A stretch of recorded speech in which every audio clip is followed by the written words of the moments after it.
My name's Jeff Hecker, and I'm pretty new to the Bauhub, but I've been in the business for about 13 years. Most of my career experience has been agency-side client service and client-side Marcom, but now I'm the co-owner of a company called Athena Brand Wisdom, and we are a small consultancy that helps companies with consumer insight, research, brand strategy, and campaign planning. So, one of the tools that we use at Athena is research, and one of the research tools that we use is called semiotic analysis. Hands up, anyone who's vaguely heard of semiotic? Almost no one. I actually did a minor in this when I was in undergrad, and my parents were really mad because it got no value at family gatherings. And now that it seems like it might actually have some career application, I can't tell you how happy they are 25 years later. But what I'd like to do tonight is tell you a little about semiotics and then a little bit about marketing semiotics. And then I'll give you some quick examples of some of the tools that we use in marketing semiotic research and tell you a little bit about the value that we can get out of it. So semiotics is the study of cultural symbolism. It looks at all of the aspects of communication that convey meaning. So those aspects could be imagery or type or sound or music or texture or facial expressions or clothing. And semiotics calls all of these aspects, which people interpret, signs. So semiotics is the science of signs. And in thinking about how signs are interpreted, semiotics says that signs have a literal meaning. So if I show you an image of an apple, you probably think apple. But signs can also have a connotational meaning, and connotational meanings are cultural. So in our culture, for example, if I show you an image of an apple, I might also be evoking the notion of health, or the notion of temptation, or the notion of wisdom. And the critical thing is that when a sign is used, all of the potential meanings may be evoked. So if you use an image of an apple in a piece of communications, you may be simply evoking the notion of an apple, or you could be evoking this couple that you might be familiar with, or this gentleman, or this young lady. And of course, there are thousands of signs in our culture that have connotational meaning. What would you suppose the connotational meaning of the rainbow might be in our culture? Anyone? Pot of gold. Pot of gold, okay. Anything else? Rain. Could mean rain, yeah. Anything else? Gay and lesbian activism. Gay and lesbian. Gay and lesbian activism, and it would. Sun. I'm sorry? Could be sun. Could be sun, and it has a biblical meaning too, which is, anyone remember their Sunday school upbringing? No. It means a promise in the Bible. So what gets really interesting is when signs with different connotational meanings are juxtaposed. This is an image of St. Peter's Basilica in Rome. The obelisk that you are looking at is from the ancient Egyptian city of Heliopolis. The Romans brought it to Rome and erected it using 900 men and 200 horses and 45 pulleys. And before they erected it, they put a cross on top. So you have ancient Egyptian obelisk plus Roman Catholic cross. Strange? Well, what was in the mind of the Romans was that in their culture, artifacts of ancient Egypt represented longevity or eternity because Egyptian society had the reputation for having gone on for thousands of years. So what this meant to them was a statement that of the enduring power of Roman civilization. So when signs are juxtaposed, they kind of rub off on each other. And when you're exposed to them, they change how you think about them the next time you see them. And there are lots of examples of this. So this is ancient Egypt plus Catholicism. This is Ad for Apple Computers plus George Orwell novel. This is Homer Simpson plus 2001: A Space Odyssey. So that's a bit about signs, how signs appear, how signs are interpreted, let me talk to you a bit now about marketing semiotics. Marketing semiotics is a qualitative marketing research approach which uses culture as its database. So in contrast to survey research or focus group research where you're calling people into a room and asking them questions, semiotic research is actually desk-based research, and it involves digging into cultural artifacts like books, media, advertising, the web, street fashion, brand histories, store visits, museums. And looking at all those sources means that you can really look deeply at the signs related to a brand or category and their related meanings. And it can be a great way to make sense of the relationship between consumers, brands, and the cultures that they live in. Semiotics is not a replacement for other forms of research. It's, I think, a helpful addition, but it can give you something that you don't necessarily get from more traditional forms of research like focus group research or quantitative research, because with those forms of research, you're typically asking people a question and getting an answer.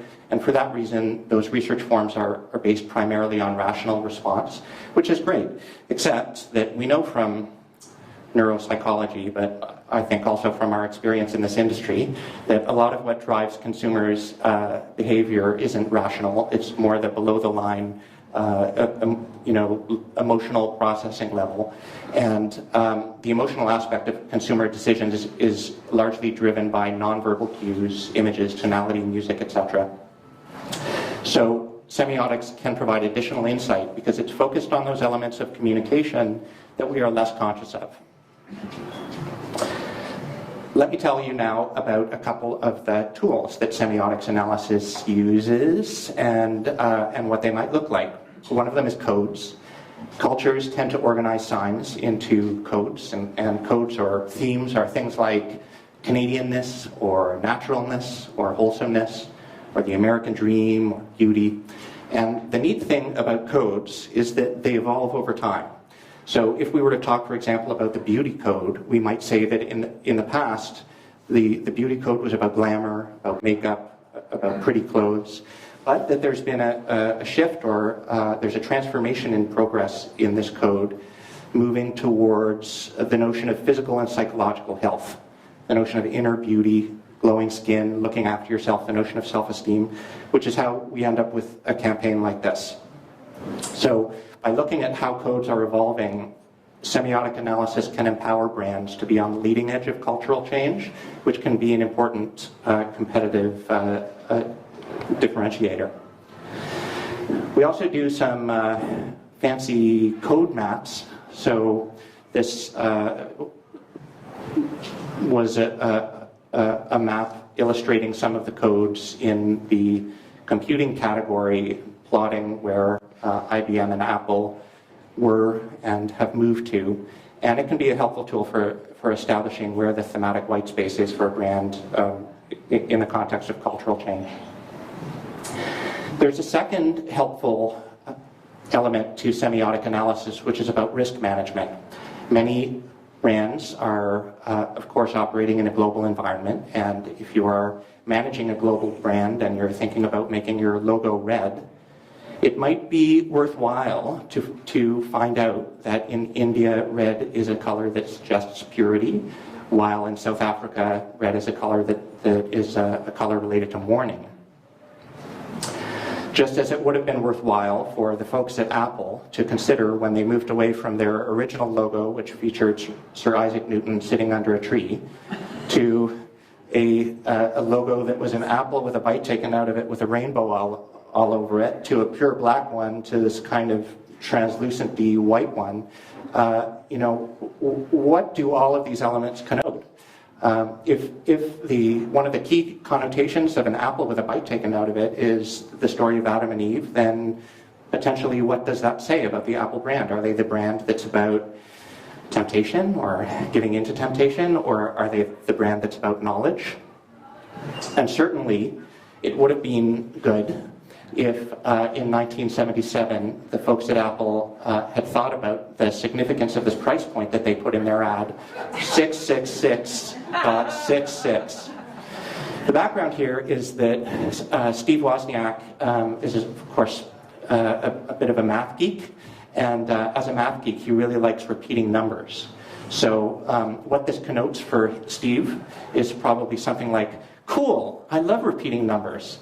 But it's not the encoding of the message that matters, it's the decoding of the message that matters. And some people decoded this in a way that was, I'm sure, not what was intended. A third thing that semiotic analysis can help with is it can help a product support desired associations.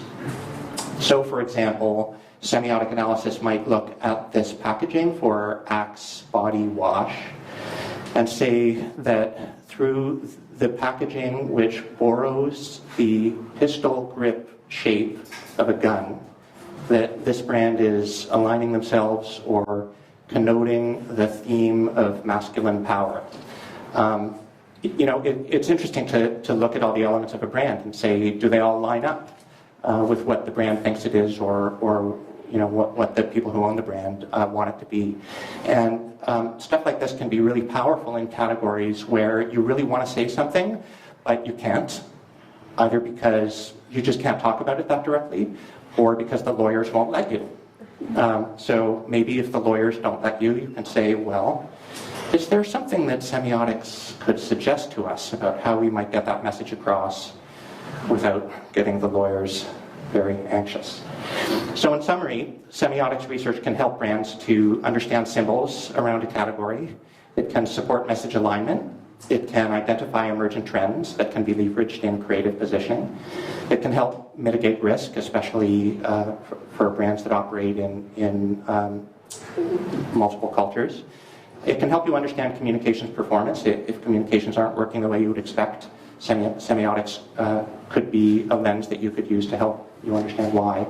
And semiotics is great for triangulating with other research approaches. Again, it's not our premise that semiotics replaces focus group research or replaces quantitative research. What we often suggest actually is that it's an add-on, and that we do the semiotic analysis first, and then use the findings from the semiotic analysis to help craft a discussion guide for qualitative research. So that's a bit about marketing semiotics.